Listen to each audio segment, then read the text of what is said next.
안녕하세요. 불티나게 전업블로거 세수하면 유병헌입니다. 제가 오래전에 블로그 사진 관련한 영상과 그리고 스마트폰 카메라로 사진 잘 찍는 방법에 대해서 영상을 두 가지 올렸었는데, 정작 초보 블로거분들이 사용하기에 입문을 할 때 어떤 카메라를 사용을 하면 좋을지 이런 부분에 대해서는 영상을 딱히 촬영한 적이 없었더라고요. 자, 그래서 오늘은 아직 스마트폰으로만 블로그 운영을 하고 계신 분들 중에서 조금 더 나는 퀄리티에 신경을 쓰고 싶고 조금 투자를 하고 싶은 마음이 있다, 이런 생각이 있으신 분들을 위해서 그런 분들이 어떤 카메라를 지금 시점에서 선택을 하면 좋을지, 어떤 게 가장 가성비 있으면서 여러 가지로 잘 활용을 해볼 수 있을지, 이런 부분들을 철저하게 제 주관적인 직접 사용했던 제 경험을 끌어내서 한번 이야기를 풀어보겠습니다. 자, 우선 무조건 카메라를 사야 되냐? 그거는 아니에요. 제가 기존에 스마트폰 촬영 방법을 공유했던 그 영상의 내용처럼 요즘 워낙 폰카 화질이 괜찮고 여러가지 편의성까지 있기 때문에 폰카로 사용하는 것도 크게 나쁘지는 않습니다. 그런데 분명한 거는 내가 블로그를 통해서 어떤 수익을 조금 창출하고 싶다, 근데 그 수익이 리뷰 수익을 이끌어내고 싶은 그런 생각이 조금 있으신 분들이라면 폰카는 한계가 있어요. 정말 작은 똑딱이 카메라에 화질을 못 따라갑니다. 단순히 한 장 한 장 놓고 비교했을 때는 크게 모르겠지만, 이게 포스팅 전체적으로 봤을 때는 폰카를 사용하시는 것보단 당연하게도 아무리 저렴해도 별도의 카메라를 구입해서 촬영하는 게 전체 퀄리티에 있어서 아주 커다란 차이를 보일 수밖에 없습니다. 그래서 최소한 어느 정도 투자를 하시는 걸 추천을 드리겠습니다.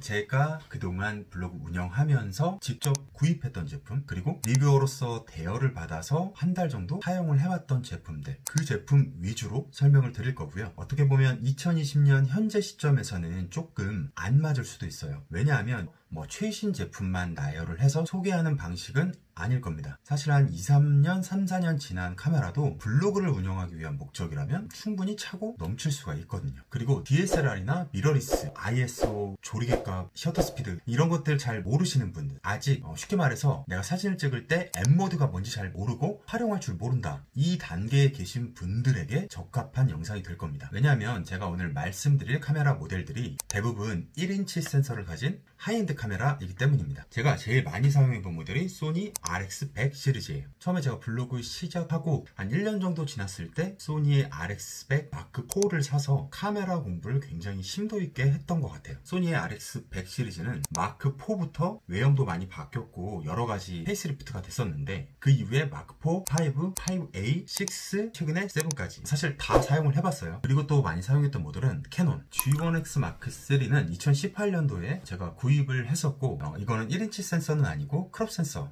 그럼에도 불구하고 굉장히 바디가 작았거든요. 그 점이 마음에 들었고 뷰파인더가 있다는 점 때문에 구입을 했었는데, 그리고 후지 X70 사용했었고, 최근에는 캐논 G5X 마크2, 그리고 중간에 파나소닉 루믹스 LX10까지 이 외에도 굉장히 좀 많이 있을 건데 사실 하나하나 잘 기억은 안 나요. 자, 다시 돌아와서 이 많은 모델들 중에 병헌님 지금 카메라 한 대 추천한다면 어떤 거 추천하겠습니까? 라고 이야기한다면, 가성비를 생각을 한다면 저는 자신있게 소니 RX100 마크4를 사시라고 말씀드리고 싶어요. RX100 마크4가 지금 현재 시세로 60만원이 안 돼요. 새거 기준. 근데 그 중고 장터에 가면 매물이 굉장히 많이 또 있는 모델이기도 합니다. 이 카메라를 지금 2020년 강추드리는 이유는 RX100 시리즈가 가지고 있는 대부분의 장점을 다 수용을 하고 있어요. 수용을 하고 있으면서도 그만큼 출시 시기가 좀 지났기 때문에 가격적인 메리트가 굉장히 큽니다. 자, 그런데 반대로 내가 여유가 조금 있다, 조금 더 투자를 할 수가 있다, 소니의 RX100 마크6를 선택하시라고 말씀을 드릴 거예요. 왜냐하면 기존의 RX100 시리즈가 화각이 24에서 70mm였는데 마크6부터 24에서 무려 200mm로 확 대폭 늘어났거든요.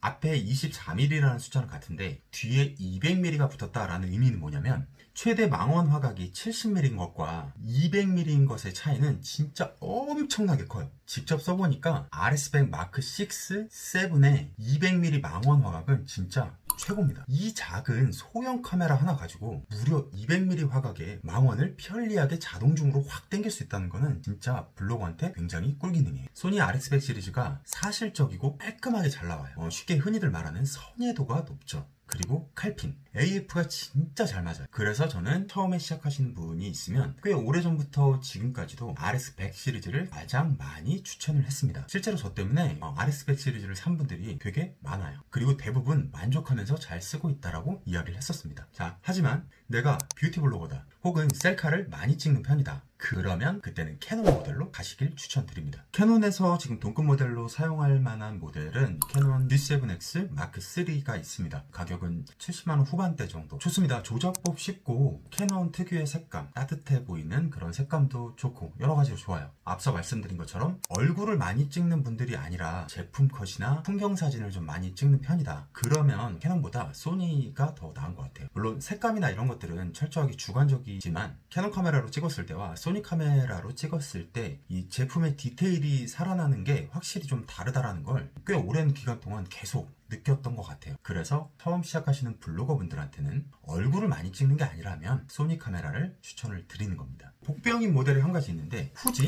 X70입니다. 거의 1년 가까이 서브 카메라로 사용을 했었는데 RX100 시리즈나 소니의 G7X 마크 3보다는 조금 더 커요. 근데 카메라의 핵심인 센서 크기가 훨씬 더 크기도 합니다. 쉽게 말해서 우리가 흔히 알고 있는 크롭바디인데 크롭바디임에도 반대로 크기가 굉장히 작아요. 그래서 제가 서브 카메라로 활용을 했었던 모델이에요. 후지 X70은 지금 아마 단종이 돼서 중고 매물만 아마 구할 수 있을 거고요. 또 하나는 단렌즈예요. 단렌즈만 사용할 수 있어요. 물론 기능적으로 3단계로 줌을 하는, 정확하게는 줌이 아니라 크롭을 해서 줌이 된 것처럼 보여주는 기능이 있는데 24mm, 70mm 자유롭게 화각을 왔다 갔다 할 수 있는 그런 기종들과는 확실히 큰 차이가 있죠. 그래서 초보자분들이 조금 욕심을 낸다면 중고를 구입해서 어느 정도 카메라에 대해서 배워나가면서 리뷰에 활용할 수 있는 이런 제품으로는 적극 추천할 수 있을 것 같은데 장기적으로 봤을 때는 조금 리스크가 있다. 자, 그리고 파나소닉 루믹스 LX10도 얘도 좀 복병입니다. 일단 이건 캐논과 마찬가지로 뷰스타 분들에게 추천할 수 있는 모델입니다. 가격이 굉장히 저렴하고요. RX100 시리즈와 비교해서 사진이나 동영상의 품질이 그렇게 많이 떨어지지도 않아요. 하지만 제가 실사용을 쭉 해보니까 분명히 2% 모자라요. 고정을 열심히 하고 색도 막 입혀보고 여러가지로 돌려봤는데 뭔가 부족한 느낌이 계속 들었어요. 하지만 역시 가격이 저렴하다는 점, 그리고 아무리 못해도 폰카보다는 훨씬 낫다는 점, 그건 분명합니다. 결론적으로 소니의 RX100 시리즈를 저는 추천을 드립니다. 첫 번째, 작습니다. 굉장히 작아요. 진짜 너무 작아서 우리가 스마트폰 이렇게 주머니에 아무렇지도 않게 쓱 넣잖아요. 진짜 그런 느낌으로 싹 넣을 수 있어요. 이 작다라고 하는 거는 여행을 많이 다니시는 분들에게도 꿀기능이죠. 작은 거 자체가 그냥 기능인 거예요. 현존하는 1인치 센서 카메라 중에서 RX100 시리즈가 실제로 제일 작아요. 그리고 액정이 플립이 되죠. 셀카 찍기 편하다는 점. 뷰파인더가 있다는 게 굉장히 큰 강점이에요. 뷰파인더가 있으면 햇빛이 강한 야외에서 사진을 찍을 때 LCD가 잘 안 보이니까 뷰파인더를 쓰면 좋다. 대부분 이렇게만 좀 알고 계시는데 물론 맞는 말입니다. 근데 주로 실내에서 작은 소품을 많이 촬영하는 제 입장에서 봤을 때는 뷰파인더가 있으니까 한 번에 찍을 때 포커스를 정확하게 딱 맞춰서 웬만해선 놓치지 않고 정확하게 원샷 원킬로 찍을 수 있어서 좋았습니다. 열심히 찍어놓고 포스팅 하려고 PC에서 딱 빼서 봤는데 초점 다 흐릿하게 나가있고 흔들려 있고 사진을 다시 찍어야 되나 귀찮은데 뭐 이러다가 그냥 흐릿하게 포커스 안 맞는 사진 포스팅에 써버리고, 이런 일들 아마 공감을 하실 거예요. 자, 그래서 조명이 밝지 못한 실내에서 아주 작은 포커싱이 필요한 사진을 찍을 때 굉장히 작은 제품들 있죠. 뭐 예를 들면 이런 블루투스 이어폰 같은 거, 포커스를 정확하게 보면서 맞출 수 있다는 점, 이게 뷰파인더가 있어서 편리한 강점이 되겠죠.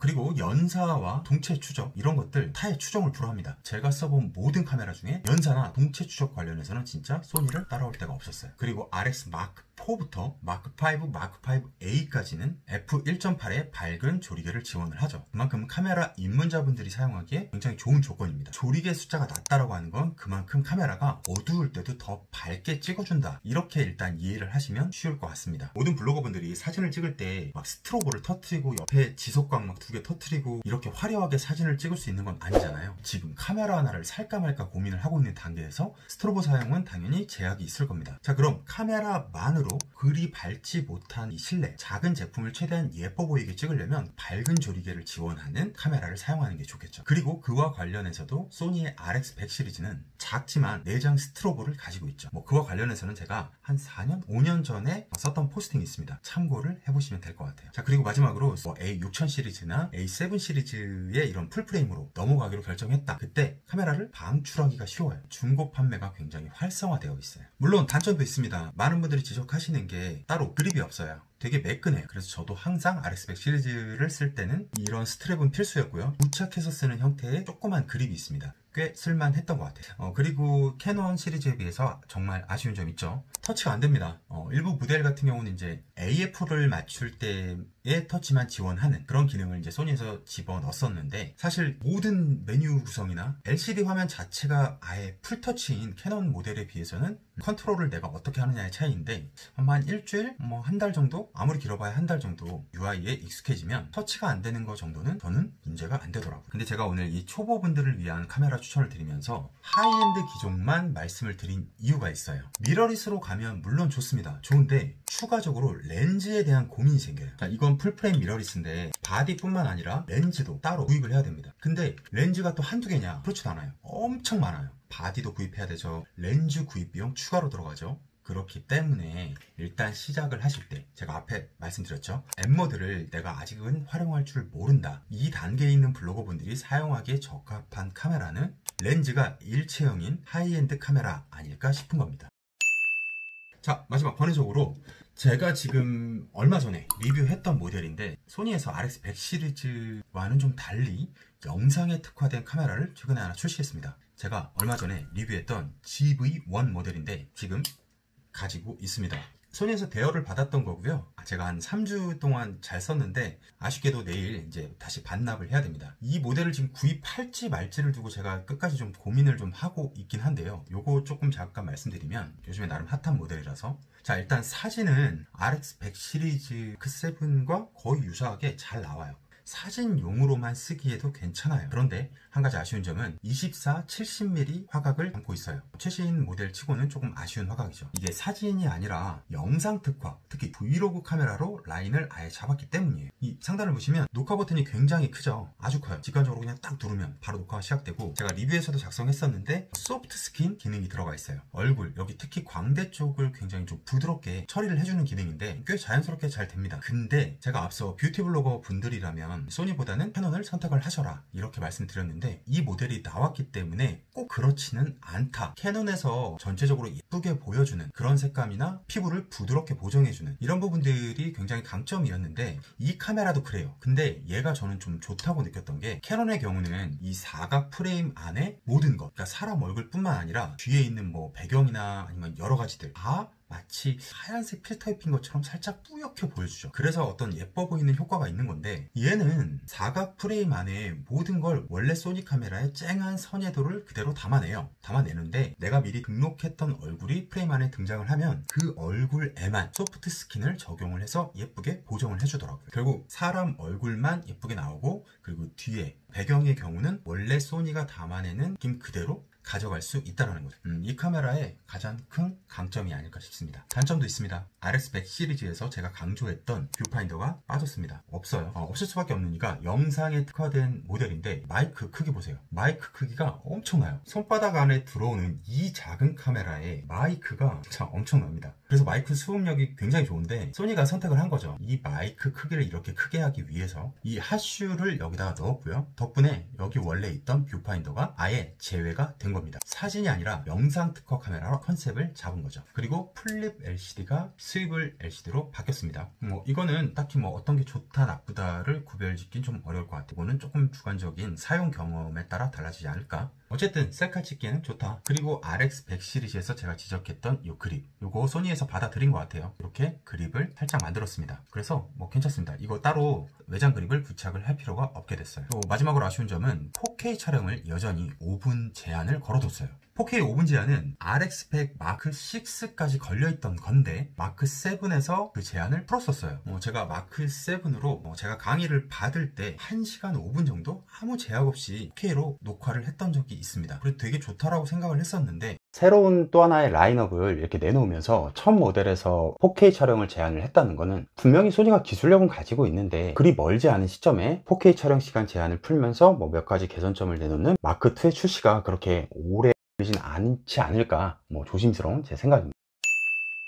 자, 오늘 영상 여기까지였고요. 도움이 되셨다면 좋아요, 구독 꼭 부탁드립니다. 감사합니다.